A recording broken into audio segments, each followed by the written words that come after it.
Je disais, Zindel est formidable quand il parle de la maternité divine. Il dit c'est ça qui rassemble les hommes dans un éternel présent à être universel.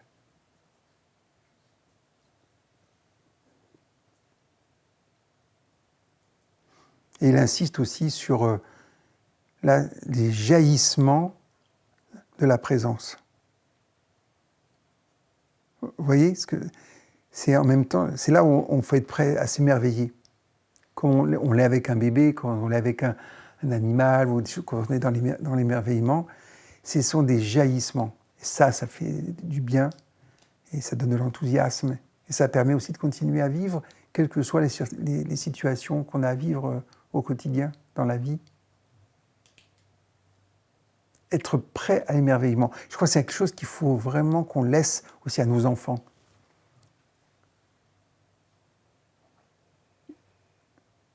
On voit bien là quand ils découvrent, ils sont là, ils ont les yeux partout. Si vous le touchez, mettre à la bouche, voilà, c'est.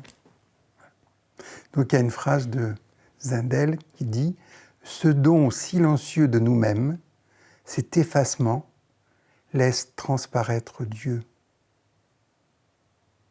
On a déjà vu ça.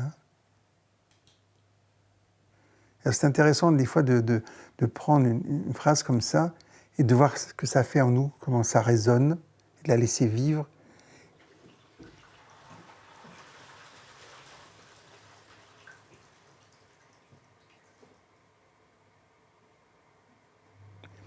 Et de voir, la laisser vivre et de voir où cela va. C'est intéressant parce que c'est ça où le cerveau il peut pas capter, parce que ce silence, à la fois c'est l'écoute de Dieu en nous et l'écoute de l'homme. Alors c'est différent et c'est la même chose. À nouveau, le cerveau, qui est un peu binaire, il ne peut pas saisir ça. Mais là, intérieurement, c'est clair.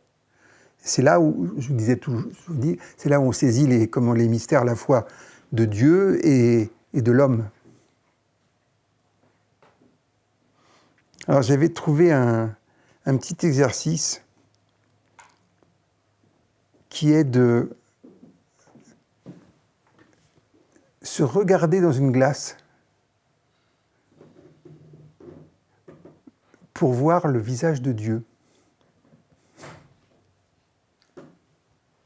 C'est là où on va voir le niveau d'effacement qu'on peut avoir. Et c'est intéressant, mais aucun préjugé, on ne projette rien, pas de jugement de ci, de là. Comment on peut faire ? Il faut vraiment rentrer dans la profondeur du cœur, peut-être les yeux fermés dans un premier temps, puis après on regarde dans la glace, fait bouh, et on est étonné, voire émerveillé. Ça.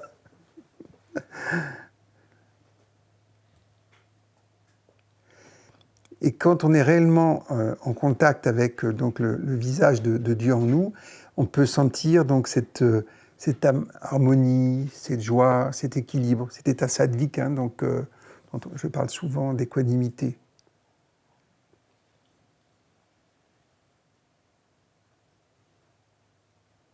À l'occasion d'un maquillage, d'un rasage. C'est cool. Une petite phrase de Zindel. Le corps est un cordon ombilical avec l'univers. Je vais vous lire quelques petites citations que je trouve intéressantes parce que il y a un état d'esprit. Et là, on retrouve cet état d'esprit dans les biographies. Il y a 2 qui ont été faites par France-Marie Chauvelot et par Bernard de Boissière. Et après, je pense que donc il y en a une deuxième faite par France-Marie Chauvelot et qui sont vraiment très très bien et qui donnent des indications, des témoignages. Il y a une chronologie, il y a un développement. Je trouve que c'est vraiment très intéressant à lire. Donc je cite « Tous les chemins, s'ils sont parcourus jusqu'au bout, mènent à Dieu. c'était intéressant. Je me disais, bon, tous les chemins sont en Dieu, de Dieu, etc. C'est bien. Mais là, quand même, là, il met une dynamique intéressante. Il faut aller au bout. Et il y a ceux qui musardent, ceux qui s'intéressent à plein de choses et puis qui perdent l'idée du chemin. Et on avait retrouvé ça avec Baboudji dans la maxime ne vous arrêtez pas tant que vous n'avez pas atteint le but, qui est l'union avec Dieu. D'accord ? Donc ça, c'est important de le garder intérieurement, parce que le chemin, c'est aussi une aspiration, et aussi c'est une volonté. Et à un moment donné, il n'est plus nécessaire de mettre sa volonté comme pour la pratique. Pour faire une pratique régulière, éventuellement on met un réveil. On se réveille une demi-heure, une heure avant, on va faire ci, on va faire ça, voilà. Et c'est étonnant, hier, quand on voit les femmes indiennes qui préparent les repas pour la journée, pour les enfants, pour le mari, qui se lèvent à 3 heures du matin, 4 heures du matin, comme nos boulangers. Hein. Pourquoi ? Parce qu'elles ont aussi leur pratique. Alors, on dira que c'est plus facile pour une mère qui ne travaille pas, mais maintenant les mères modernes travaillent aussi. C'est une fois que tout le monde est parti, elles peuvent éventuellement faire la pratique. Mais elles ont l'habitude. Alors pour moi, c'est là où il faut adapter la pratique. Pour les mères, qu'est-ce qu'il faut proposer, quand il y a des petits-enfants, c'est de pratiquer le souvenir constant. Parce que vous ne savez jamais quand vous allez pouvoir être libre, 12 euphémismes, liberté, disponible, encore moins. Donc il faut capter. Alors, donc c'est intéressant, c'est pour ça, avant d'avoir des enfants, non pas de faire la fête comme c'est dit maintenant par les jeux, ouais, j'en profite à fond comme ça.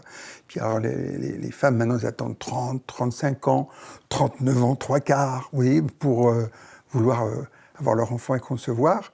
Voilà, mais non, là c'est juste se préparer à la fête pour recevoir une belle âme.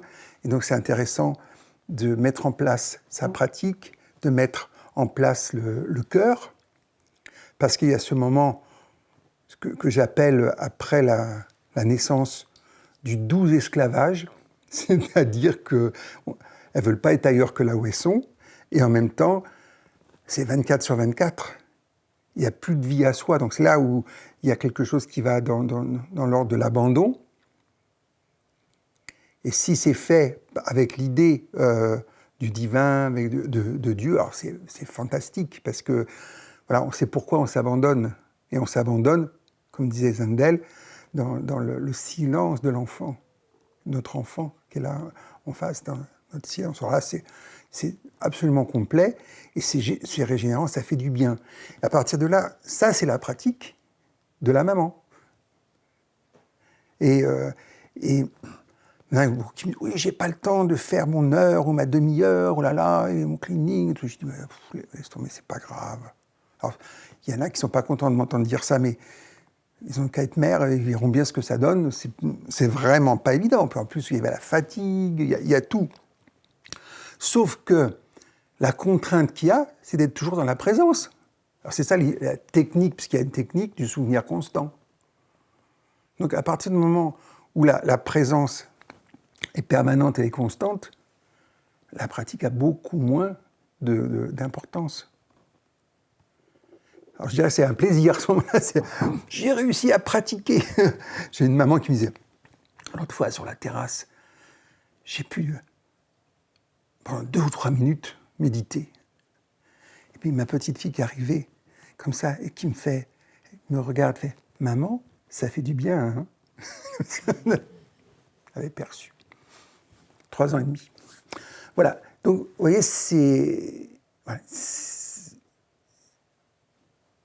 il faut persister.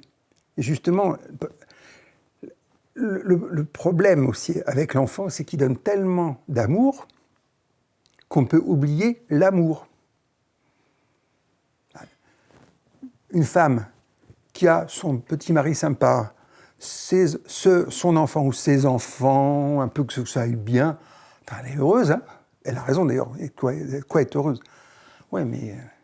Et l'amour, vaste.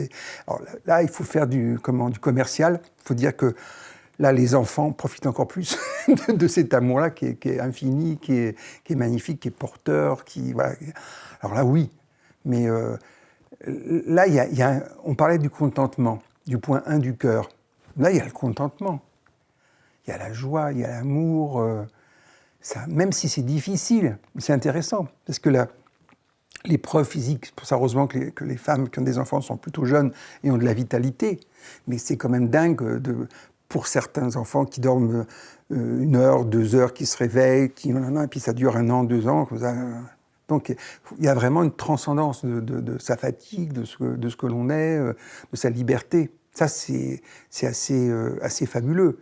Mais si vous avez la présence en vous et que vous avez la présence dans votre enfant, c'est une communion. Alors là, j'invite les mères à essayer ça, c'est fabuleux. Et ça permet de passer à travers toutes les difficultés possibles. Et c'est une voie de réalisation dans ce sens-là, je pense.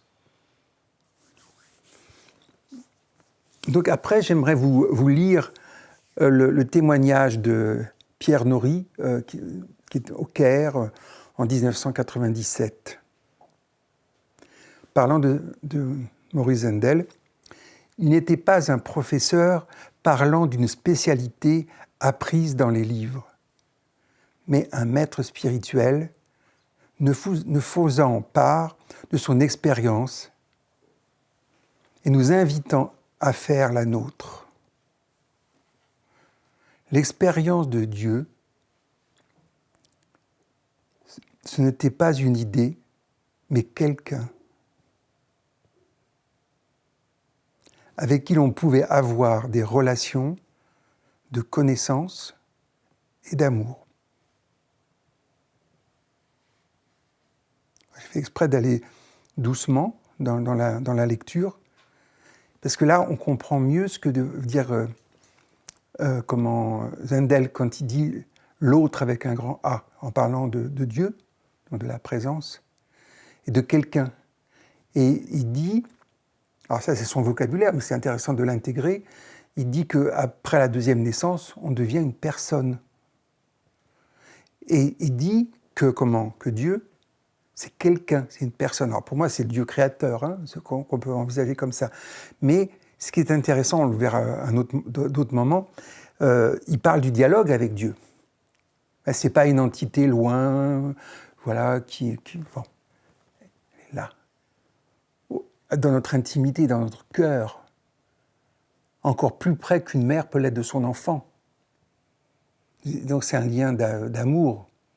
Donc on peut s'adresser. Alors on dit, mais non, mais Dieu n'a pas de mental, Dieu n'a pas de forme, Dieu n'est pas... Ben oui, vous avez raison dans la théorie.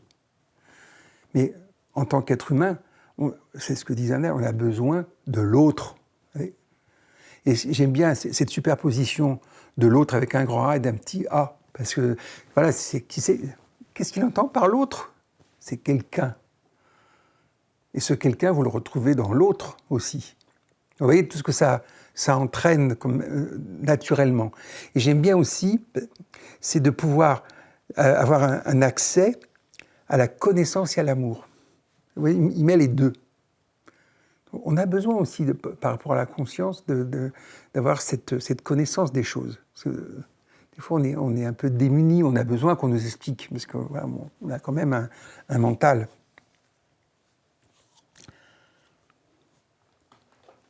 Et là, il y a encore une autre citation sur Zundel. Zundel est le témoin silencieux de notre prédestination à l'amour. C'est joli ça. Je vous la refais parce que témoin silencieux de notre prédestination à l'amour.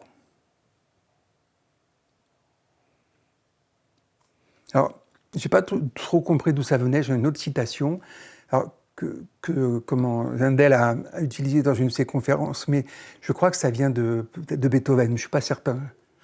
Je ne reconnais d'autres signes de la supériorité que la bonté. C'est un bel oxymore, ça.